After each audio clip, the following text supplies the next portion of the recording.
अरुणिमा पूर्व में छा चुकी थी।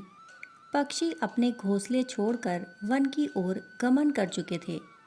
प्रातःकाल की मध्यम मध्यम हवाएं प्रकृति में अपना मधुर संगीत बिखेर रही थीं। इधर आचार्य आनंद अपने आश्रम में शिष्यों को जीवन विद्या सिखा रहे थे। सभी शिष्य आचार्य आनंद को बड़े ध्यान से सुन रहे थे। सहसा एक बालक खड़ा हुआ और बोला, आचार्य, जीवन क्या है?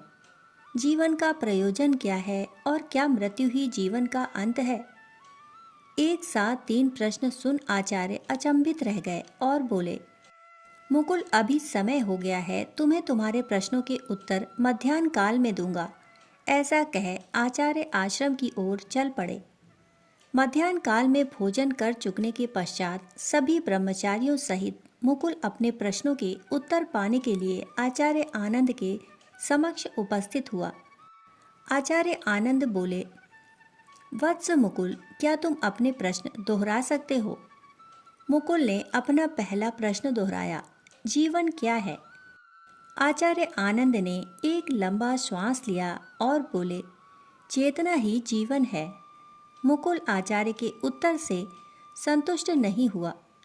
अतः आचार्य समझाने लगे, देखो मुकुल, ईश्वर की बनी इस सृष्टि पर कई तरह के प्राणी विद्यमान हैं। उन सब में चेतना कार्यरत है, अतः वे सभी जीवन के परिचायक हैं। यह चेतना ही आत्मा है, इसलिए आत्मा है तो जीवन है और आत्मा नहीं तो जीवन नहीं। अब मुकुल ने अपने बचे हुए दोनों प्रश्न पूछे। जीवन का क्या प्रयोजन है और क्या मृत्यु ही जीवन का अंत है? आचार्य आनंद बोले, वत्स मुकुल, आनंद ही जीवन का प्रयोजन है और आनंद ही जीवन का अंत है। परंतु कैसे? आचार्य आनंद बोले, इसलिए कि आत्मा स्वयं आनंद स्वरूप है।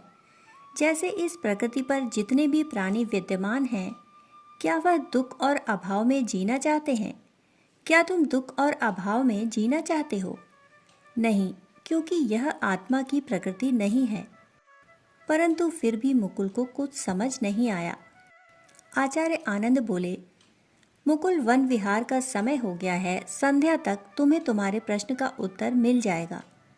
यह कहकर आचार्य सभी ब्रह्मचारियों को साथ ले वन की ओर चल दिए। चलते चलते आचार्य एक नदी किनारे पहुँचे। नदी किनारे आचार्य ने एक कहार देखा और मुकुल को अपने पास बुलाया और कहा, जाओ, इस कहार से जाकर पूछो यह नाव क्यों चलाता है। आचार्य का आदेश पाकर मुकुल ने कहार से पूछा, आप नाव क्यों चलाते हैं?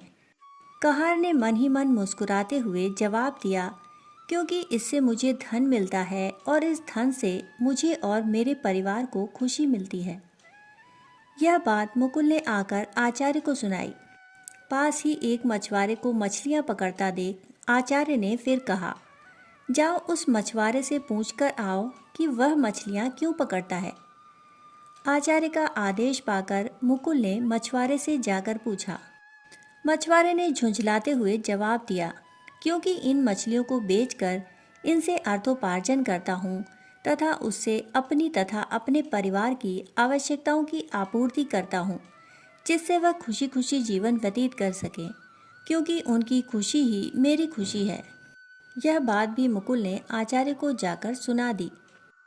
आचार्य बोले, अब आश्रम चलें, और सभी ब्रह्मचारी आश्रम की ओर चल दिए। कुछ समय पश्चात संध्या का समय हो गया।